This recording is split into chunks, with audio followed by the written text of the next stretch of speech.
Bonjour à tous et bienvenue sur mon prototype de jeu de cartes, KS.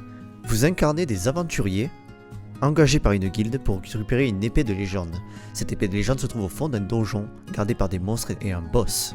Cette épée, pour être portée, mérite de la gloire. Comme on obtient cette gloire, il faut achever les monstres.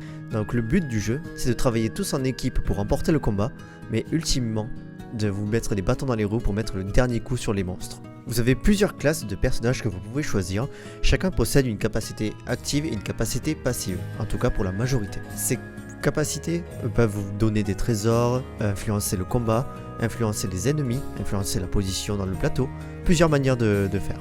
Les joueurs ont aussi en main des cartes trésors. Ces trésors-là possèdent deux icônes, une icône de feuille qui peut permettre de faire une action de la carte, qui sont des actions puissantes et qui consomment votre tour.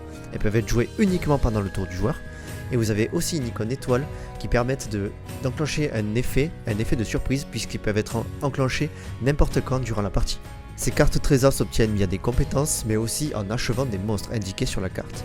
Quand tous les joueurs ont joué leur tour, c'est au tour des monstres d'utiliser leur action. Leurs actions dépendent du coup de la pioche comportement qui se trouve sur le côté du plateau. Les monstres agissent sur le joueur qui se trouve en face s'il y a une cible valide et dépendent du coup de trois cartes différentes. Il y a la carte attaque qui du coup inflige les dégâts indiqués par l'épée sur la carte monstre. Il y a la carte compétence qui inflige un dégât en effet et peut-être un dégât en plus. Et aussi la carte miss qui loupe l'attaque. Une fois la fin de leur action au monstre, ils se décalent d'une case sur la droite du plateau. Les boss quant à eux affectent deux joueurs à la fois. Les boss sont aussi capables de jouer plusieurs cartes comportement durant leur tour, donc les combats sont beaucoup plus dangereux.